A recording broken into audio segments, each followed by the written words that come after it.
Hi, NARC troopers, and how are you doing? I'm here in California, my new home where I moved about a month and a half ago, and adjusting really well. Love the weather, love the people, love the traffic. Is way better than in Austin. So for all you Californians moving to Austin, Texas, whoo, you better get ready for some traffic like you've never seen, because it's easier to drive here than it is there, 100%. So I have a couple of weeks before I go back to my day job, which is teaching. And I have a new school. That's going to be exciting.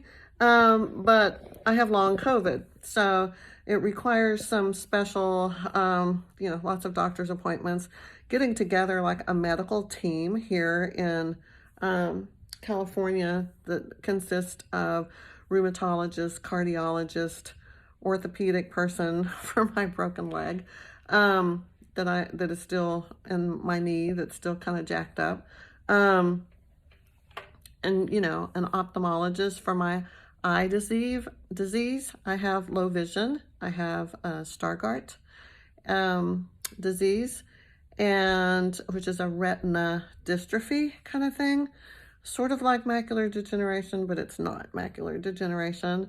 And so I'm getting this team together and doing a lot of doctor's appointments. Check this out. Oh, you think I'm going to show you something fancy? It's a heart monitor. Have y'all seen those before?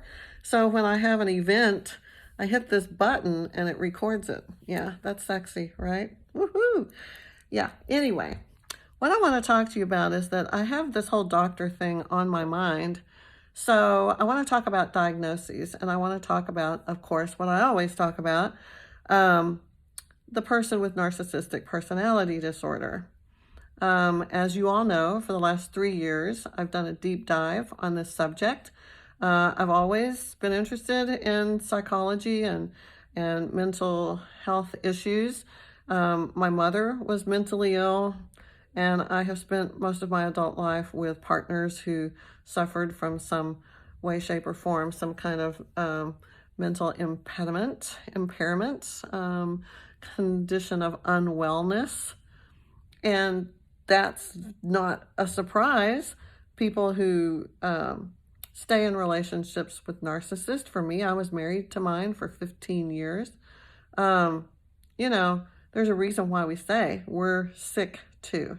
So I know that a lot of people don't want to admit that, say that, but I think that it's an important thing that you need to accept as you venture forward in recovery, because this is an opportunity to heal those things about yourself that didn't work right, that put you in this situation in the first place, right? It puts you sort of in this situation with this narcissist in the first place. A normal person wouldn't have stayed in that, but you did, and you did it because you've got some stuff going on. I don't know what it is, but I can almost guarantee you've got something: dependent personality disorder, codependency, childhood wounding, trauma, bad scripting, programming. Maybe who knows, but I bet it's something. And through this relationship with the narcissist, as a result of that, like as a consequence of it, it gives you an opportunity to turn inward and really do some hard work to try to say, hey, what was it about me that made me fall for this person?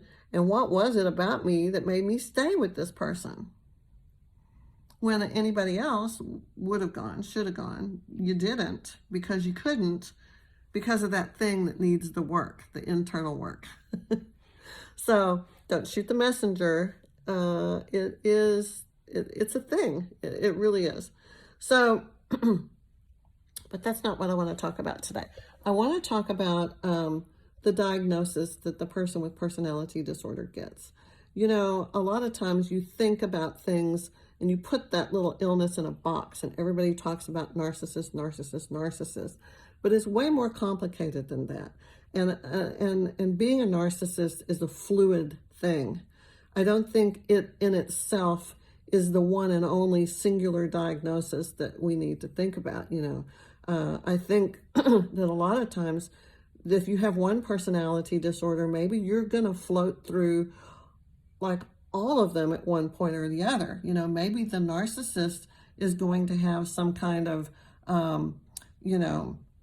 episodic event. He's going to have a narcissistic injury, which turns into a narcissistic collapse, which is followed by changing from covert to overt, or cerebral to somatic, or maybe out of the whole spectrum of narcissism, maybe they're going to morph into a psychopath or borderline.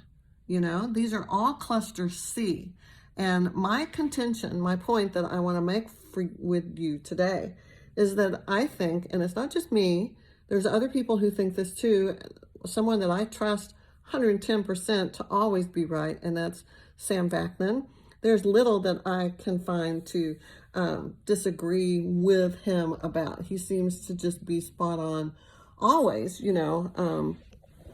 always nailing it. He's like the godfather of narcissism when it comes to, he invented this. He wrote Malignant Self-Love back in the 90s and stuff, before it became such a trendy thing. So I trust him when he says, he agrees with this, that comorbidities, he says that's not necessarily true, that you can't really be like a covert somatic narcissist and borderline at the same time. One is an excess of emotion, the other is an absence of emotion, and you can't be those two things simultaneously, right? That doesn't make sense. Those things, it's not possible to have those as a comorbid condition at the same time simultaneously. You can't be suffering from narcissistic personality disorder and borderline personality disorder. And that's just one example. Maybe you're going to have addictions, like addictions to alcohol or drugs. Of course, those are the first things that people think of, but addictions to other things, spending money, addictions to gambling, addictions to pornography. That's a big one, and it's very common, almost like, it's not just common, it's like, it's a thing. The whole addiction to porn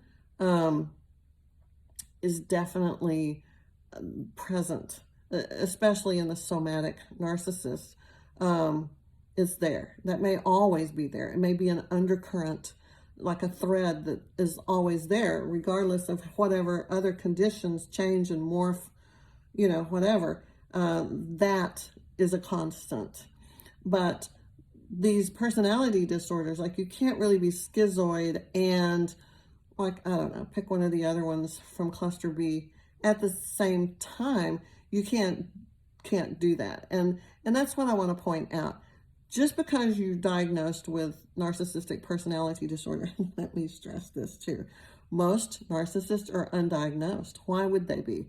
They're so good at tricking people, wearing that mask, that false self. It is undetectable. It is flawless. They should get an Academy Award, because I'm telling you, nobody, even a veteran, seasoned mental health professional, they're not going to see it. It's an impenetrable facade. They can fool anyone and everyone. You may have some little intuitive spidey sense go up, but you don't know what it is, so you dismiss it, because for the most part, they're really good at what they do. They're really good at mirroring you, at shape-shifting, at changing on a dime like this.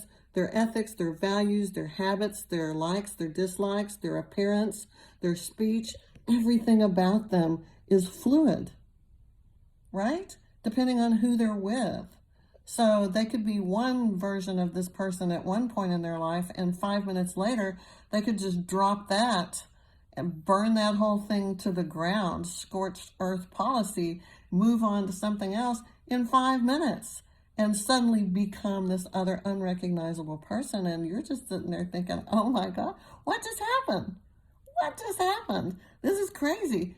It absolutely is crazy, because, it is what it is. So when we're talking about diagnoses, I'm trying to get to the bottom of the whole long COVID, post-COVID syndrome thing that I have.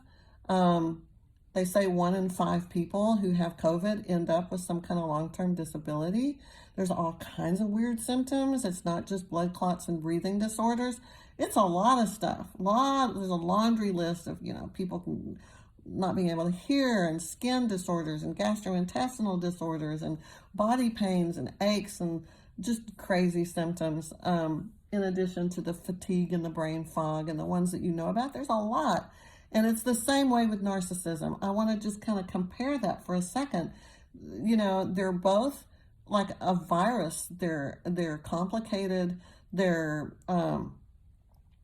don't know what to do about it. We can't really put our finger on what it is or how to respond to it or anything. It's the same thing, right? It's very similar. The whole personality disorder and a virus like COVID. So when we're thinking about the diagnoses, let's not get hung up on just that, oh, they're a narcissist. The bottom line is they are mentally ill, and they suffer from a disorder that dysregulates their brain and makes them incapable of functioning like a normal person and leading any kind of normal life, right?